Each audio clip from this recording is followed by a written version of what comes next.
A través de la historia de la humanidad, las enfermedades transmisibles se han propagado de un continente a otro y de un país a otro, a través de las comunicaciones terrestres, marítimas y aéreas en las últimas décadas de este siglo. El tráfico internacional se ha desarrollado de manera intensa, lo que ha significado un incremento del riesgo de importación de personas enfermas o portadores, vectores u hospederos intermediarios, que hallarán en el ecosistema un hábitat favorable para su desarrollo, lo que condiciona la posibilidad de transmisión de enfermedades desconocidas o ya erradicadas del medio. Esta vez hablaremos concretamente del virus del Nilo Occidental. El West Nile Virus, WNV por sus siglas en inglés, o el virus del Nilo Occidental, VNO, o VNO, que es como lo llamaremos en esta exposición, fue identificado y llamado así originalmente por Smithburn y sus colegas en 1937, cuando trabajaban en el distrito del oeste del Nilo en Uganda, África, buscando la posible causa de la enfermedad del sueño africana. El suero de una paciente de 37 años que padecía de una fiebre resultó tener este virus novedoso, relacionado a un virus previamente conocido, como lo era el virus de la fiebre amarilla. Hasta los inicios de los 90 fue que brotes humanos asociados a enfermedad febril moderada fueron reportados muy esporádicamente en Israel y África. Después de su descubrimiento, ocurrieron diferentes sucesos importantes para el estudio de este virus, al igual que muchos otros arbovirus. En 1953 se identificó en aves, cuervos y palomas del delta del Nilo. Las tres epidemias más importantes ocurridas entre 1996 y 1999 fueron la del suroeste de Rumania, la del delta del Volga, en el suroeste de Rusia, y la ocurrida en la ciudad de Nueva York. Dichas epidemias involucraron cientos de casos de enfermedad neurológica severa e infecciones fatales en grandes poblaciones urbanas. Un factor común en estas epidemias lo constituyó la participación del mosquito Culex pipiens con vector. Esta especie no había sido señalada antes como vector de importancia en la transmisión del VNO. Durante la epidemia en el noroeste de Estados Unidos, resalta el hecho de la asociación de la infección por el VNO con enfermedades fatales en las aves, sugiriendo un cambio en la viruencia de dicho agente. En Estados Unidos se logró aislar por primera vez la cepa del VNO de Nueva York a partir de un cuervo americano y subsecuentemente en 22 aves diferentes, especies recolectadas entre agosto y noviembre de 1999. Adicionalmente, se logró secuenciar ARN específico del virus a partir de muestras de cerebro de seres humanos fallecidos.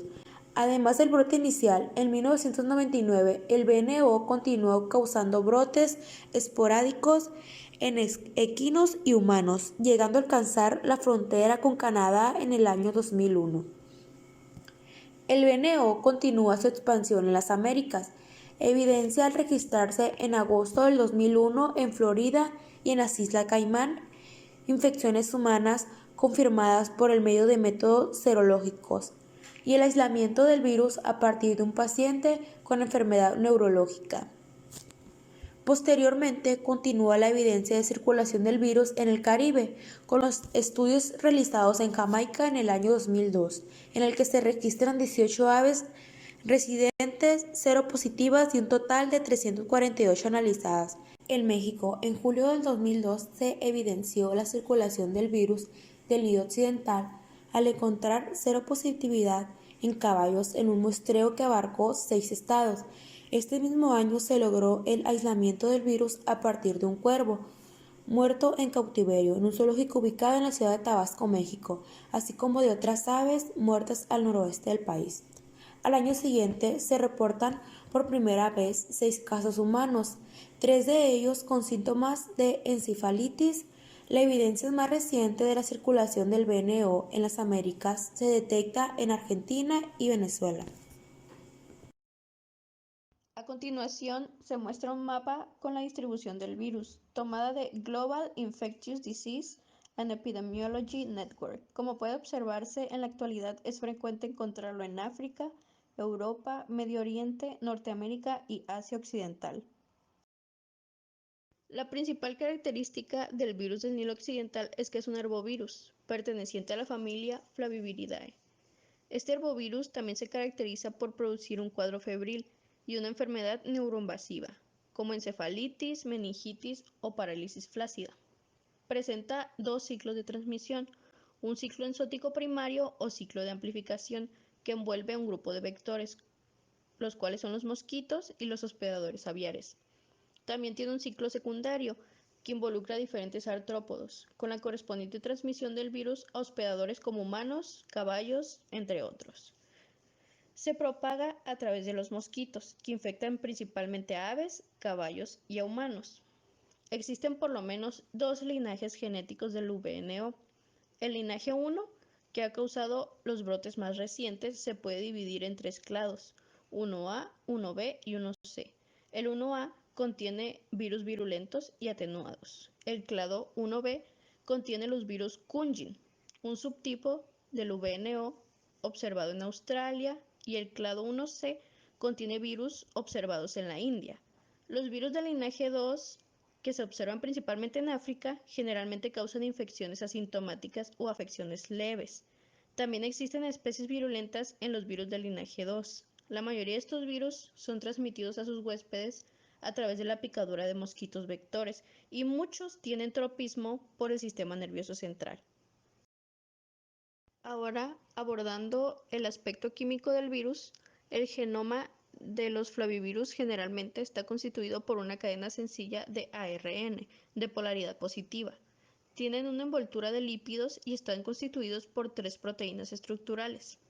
En cuanto al genoma de los mosquitos que transmiten el virus, el genoma del Culex quinquefasciatus tiene un tamaño de 579 millones de nucleótidos, a medio camino entre el genoma de Anopheles gambiae, con 278 millones de nucleótidos, y el de Aedes aegypti, cerca de 1.380 millones de nucleótidos.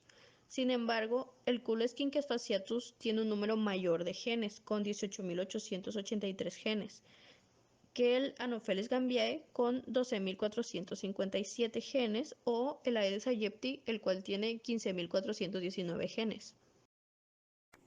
La infección del ser humano, al igual que con los caballos, suele ser el resultado de las picaduras de mosquitos que se infectan cuando pican aves infectadas en cuya sangre circula el virus durante algunos días.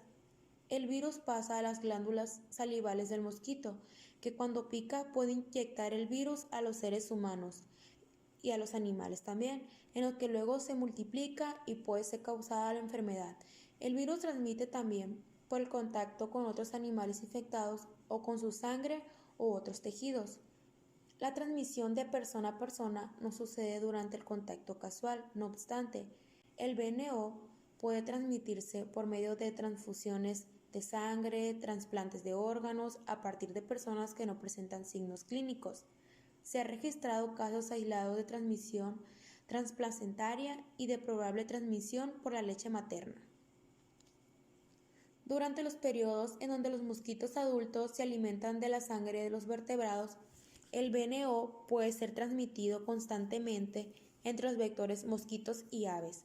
Los vertebrados competentes podrían sostener una viremia por más de 5 días, momento en el cual otros insectos vectores podrían alimentarse de otros hospedadores e infectarse. Al igual que otros arbovirus, el tiempo que transcurre desde que el mosquito adquiere la infección hasta que en capacidad de transmitirla al alimentarse nuevamente depende de otros factores, de la temperatura, la humedad del ambiente. Este periodo llamado tiempo de incubación extiseco durante aproximadamente 2 semanas en épocas cálidas, en el cual el virus se replica en un organismo del vector y luego invade las glándulas salivales. Después de este periodo, si se mantiene el ciclo, un gran número de mosquitos infectados podrían alimentarse nuevamente de hospedadores susceptibles e infectarlos. En un estudio cuyo objetivo principal era descubrir los síntomas y secuelas de la fiebre del Nilo Occidental, Whitson et en el año 2004, seleccionaron 98 habitantes de una comunidad en Illinois, Estados Unidos. con evidencia de infección por virus del Nilo, sin historia de evidencia clínica previa de meningitis, encefalitis o parálisis facial aguda.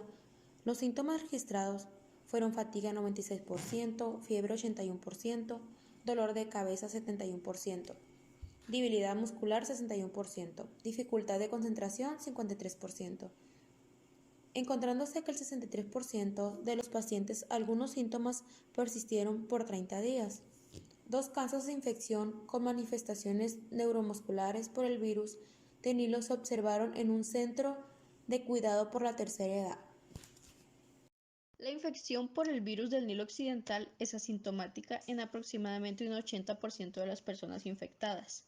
En las demás puede causar la fiebre del Nilo Occidental o una afección grave. Aproximadamente un 20% de las personas infectadas por este agente patógeno presentan la fiebre del Nilo Occidental, que se caracteriza por los síntomas ya mencionados anteriormente, además de dolores corporales, náuseas, vómitos y a veces erupción cutánea del tronco y agrandamiento de los ganglios linfáticos. Antes de 1996, pocos pacientes infectados por el virus sufrieron manifestaciones neurológicas, pero las encefalitis severas y a menudo fatales han sido asociadas con brotes subsecuentes. Durante las principales epidemias a partir del año 1996, un gran porcentaje de pacientes después de algunos días de fiebre progresaron al típico síndrome de meningoencefalitis. Aproximadamente 60% de estos individuos presentaron alteraciones del estado mental que indicaron encefalitis. Un porcentaje superior a 13% de esas infecciones progresó a coma.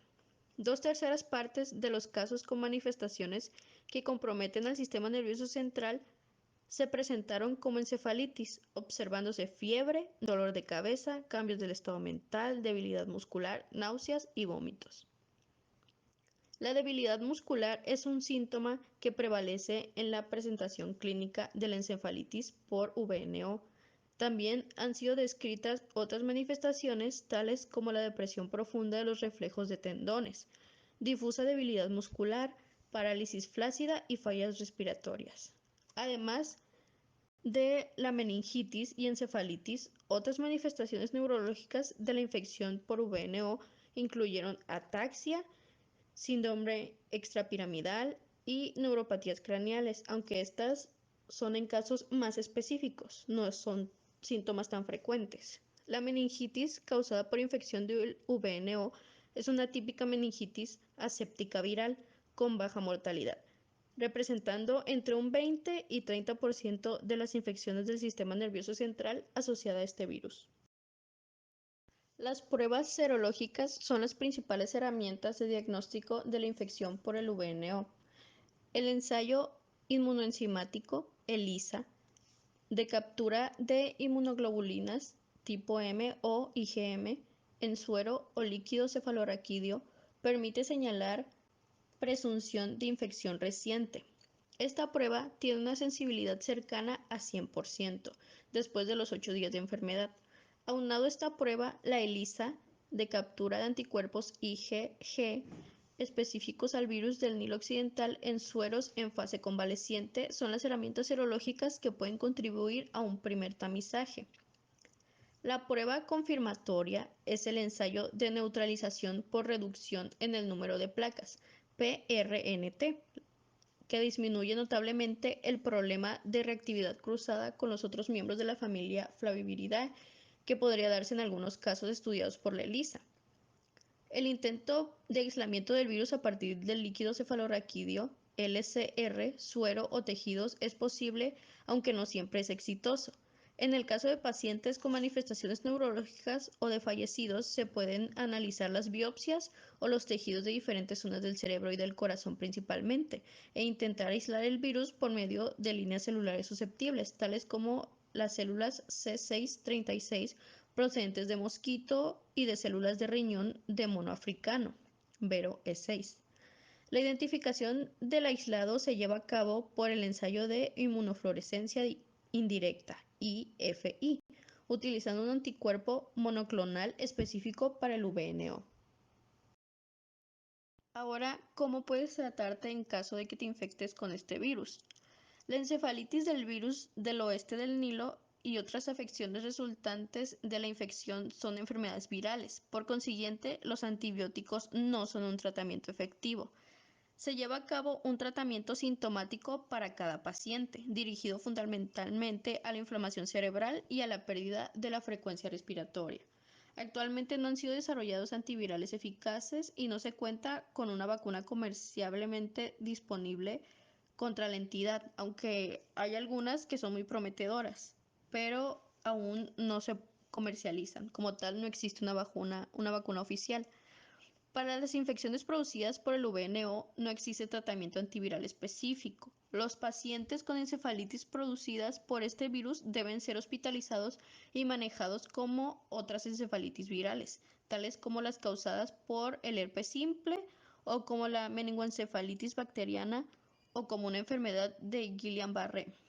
La mortalidad por encefalitis causada por el VNO es usualmente secundaria, progresando a disfunción neuronal, edema cerebral y falla respiratoria. La terapia de soporte también se utiliza, la cual consiste en un soporte respiratorio, así como la prevención y el tratamiento de las infecciones bacterianas. Es la base del manejo clínico. La ribavirina y el interferón alfa han demostrado eficacia limitada contra el VNO en modelos animales y en estudios in vitro. Para los equinos, se recomienda la vacunación como primer método de reducción del riesgo de infección por el VNO en aquellas áreas donde la enfermedad se ha presentado o es endémica. Como no hay vacuna, la única manera de reducir la frecuencia de la infección en los seres humanos es mediante la concientización acerca de los factores de riesgo y la educación de la gente con respecto a las medidas que pueden adoptar para reducir la exposición al virus. Reducir el riesgo de transmisión por los mosquitos. Las medidas para prevenir la transmisión deben centrarse inicialmente en la protección personal y comunitaria contra las picadoras de mosquitos mediante el uso de mosquiteros, repelente para insectos, uso de cubrebocas de color claro, camisa manga larga y pantalón, y evitar las actividades al aire libre en horas en que los mosquitos las pueden picar. Además, los programas comunitarios deben alentar a las comunidades a destruir los criaderos de mosquitos en las zonas residenciales. Reducir el riesgo de transmisión de los animales a los seres humanos. Hay que usar guantes y otras ropas protectoras cuando se manipulan animales enfermos o sus tejidos y durante las operaciones de matanza de animales. Reducir el riesgo de transmisión por transfusión sanguínea o trasplante de órganos. Las restricciones a la donación de sangre y órganos y a las pruebas de laboratorio para el tamizaje se deben considerar cuando hay brotes epidémicos en las zonas afectadas, una vez que se haya evaluado la situación epidemiológica local o regional.